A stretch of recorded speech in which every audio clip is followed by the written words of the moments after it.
नमस्कार, जय श्री राम। कैसे हैं आप सब? उम्मीद करता हूँ सभी स्वस्थ होंगे। और आज हम देखेंगे थ्रेड मेथड का एक और बेहतरीन क्वेश्चन। सिंपल सा क्वेश्चन है, सीटिंग अरेंजमेंट टाइप का क्वेश्चन है और थोड़ा सा आप अगर उसे ध्यान से देखेंगे तो इजीली आपका सॉल्व हो जाएगा। और अगर आपने इसे थ्रेड मेथड से किया है, सर्कुलर बेस का क्वेश्चन ही है, और अगर थ्रेड मेथड से किया है तो और ज्यादा आपके लिए इजी हो जाएगा। मैं उम्मीद करता हूँ आप लोगों ने सबने थ्रेड मेथड की थोड़ी बहुत प्रैक्टिस करी होगी और आपने कुछ फायदा जरूर देखा होगा।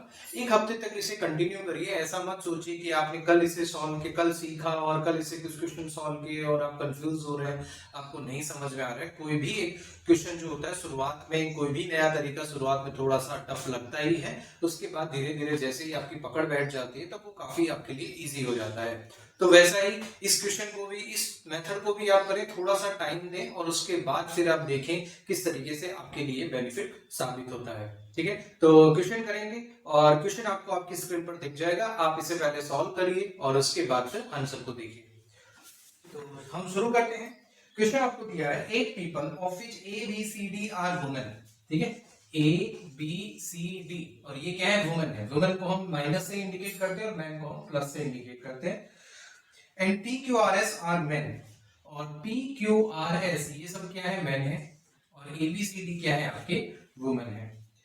Sits around a circular table facing towards the center. None of the women sit as immediate neighbor. ठीक है, मतलब इमीडिएट नेबर वुमन एक दूसरे के आसपास नहीं आएंगी। मतलब अगर मान लो कि सपोज करो ये आपने 8 लोग बनाए, 1 2 3 4 5 6 7 और 8, हम इस थ्रेड मेथड से कर रहे हैं।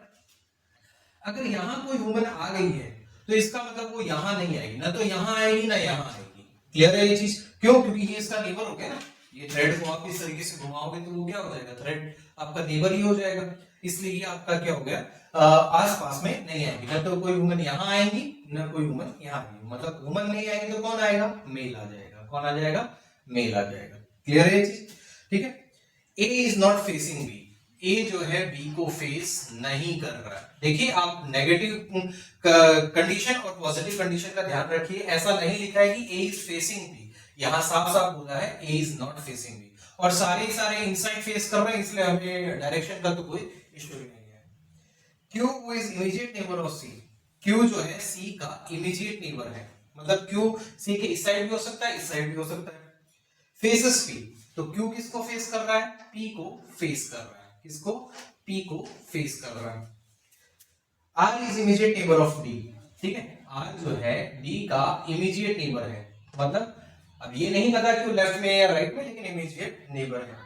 बट नॉट ऑफ सी, लेकिन सी का इमीडिएट नेबर नहीं है। सी का इमीडिएट नेबर नहीं है। D does not sit second to the right of C.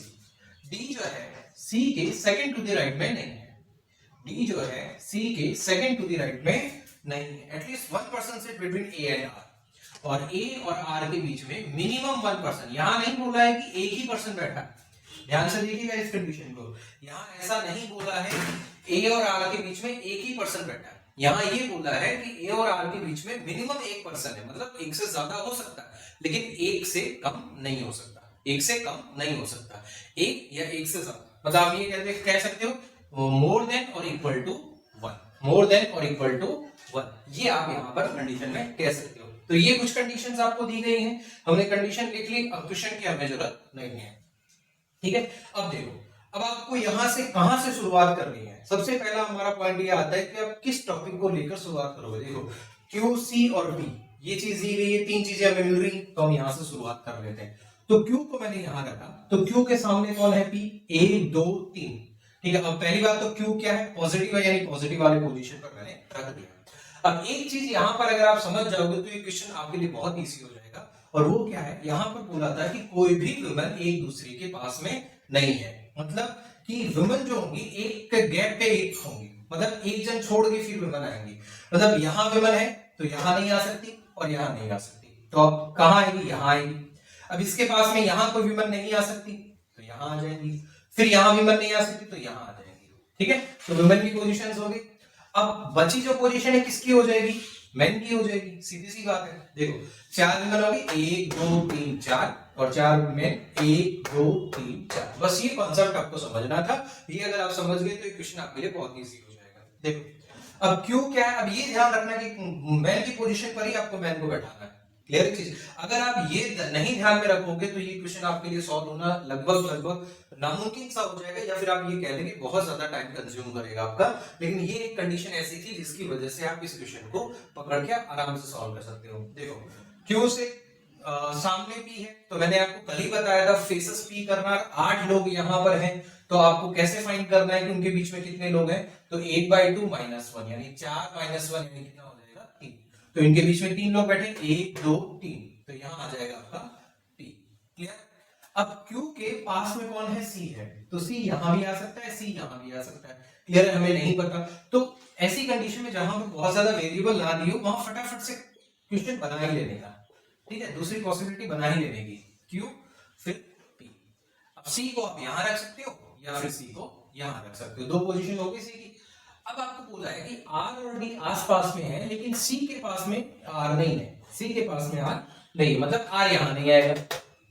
Clear है, R की ये पोजीशन नहीं हो सकती। अब R क्या है, मेल है, तो R यहाँ तो आ नहीं सकता, ना R यहाँ आ सकता, तो R की एक ही पोजीशन बची। ध्यान से देखिएगा, वापस समझा रहा हूँ, ठीक है।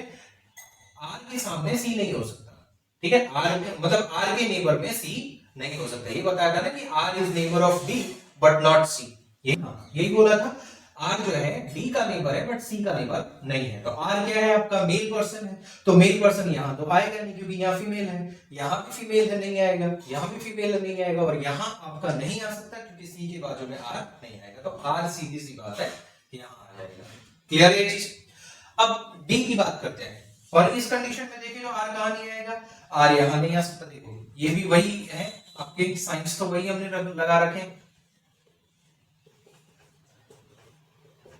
जो नेगेटिव है हम फीमेल के लिए यूज करते हैं, पॉजिटिव हम मेल के लिए यूज करते हैं।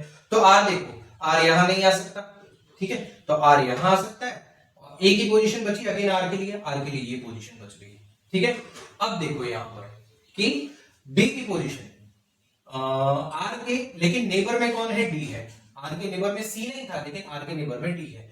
तो ये पोजीशन इसमें अगर इस कंडीशन में अगर आप रखते हो तो D को यहां भी रख सकते हो, D को यहां भी रख सकते हो, दो पोजीशन है। लेकिन D को यहां नहीं रख सकते क्योंकि ये कंडीशन आपको बोली है कि C के इमीडिएट C के सेकंड राइट में D नहीं है। तो यहां रखोगे तो C के सेकंड राइट में D हो जाएगा, मतलब D आपका यहां आ जाएगा, D आपका यहां आ जाएगा। अब A आपका नेगेटिव है, तो A को तो आप यहां तो रख नहीं सकते, ये पोजीशन पर A को आप नहीं रख सकते। क्यों नहीं रख सकते, क्योंकि आपको पहले ही बोला है कि A और R के बीच में कम से कम एक जन होना चाहिए। यहां रख दोगे तो A और R तो इमीडिएट नेबर हो गए, एक भी पर्सन नहीं है बीच में। तब आप क्या करोगे, A को यहां रखोगे, A को यहां रख दिया। अब सीधी सी बात है, आपके पास कौन बचा, फीमेल में कौन बचा, देखो A हो गया, फिर C हो गया, D हो गया, B बचा, तो B बचा, B लिख दिया, ठीक है। अब आप देखोगे क्या है, सही है। तो सबसे पहली कंडीशन ही हमारी ये थी कि A और B आमने सामने नहीं होने चाहिए, मतलब ये कंडीशन आपकी रॉन्ग हो गई। अब इस कंडीशन पर आते हैं। इस कंडीशन पर देखो R के बगल में कौन था, D, R के बाजू में कौन है, D है, ठीक है। तो D देखो, D आपका यहां भी आ सकता है और D आपका यहां भी आ सकता है। क्यों, क्योंकि अब यहां पर एलिमिनेट क्यों नहीं हुआ, क्योंकि वहां तो बोला था कि D के सेकंड राइट में, C के सेकंड राइट में D नहीं आ सकता। तो यहाँ तो C का सेकंड राइट ये वाला हो रहा है, तो यहाँ तो हम D की बात ही नहीं कर रहे हैं, हम तो D यहाँ और यहाँ की बात कर रहे हैं, मतलब D से तो हमारा क्वेश्चन सॉल्व नहीं हो रहा है। क्लियर। अब D के अलावा क्या बचा हमारे पास, A और B बचा, ठीक है।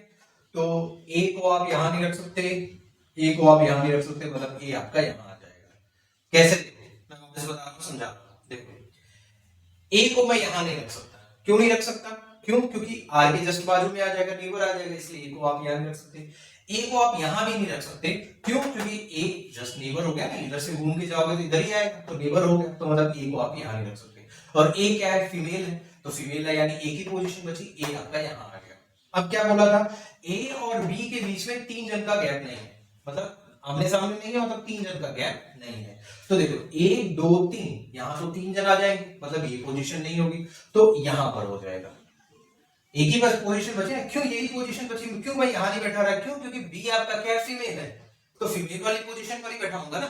बी आपका क्या है, फीमेल है, तो फीमेल वाली पोजीशन पर बैठाऊंगा, यहां तो आ नहीं सकता क्योंकि ये तो मेल की पोजीशन है। क्लियर है चीज, इसलिए ठीक है। तो बी यहां आ गया, अब बी यहां आ गया तो डी आपका यहां आ जाएगा। तो देखो सारे हो गए, ए बी सी और डी, और यहां कौन आ गया, देखो पी क्यू फिर आर और एस।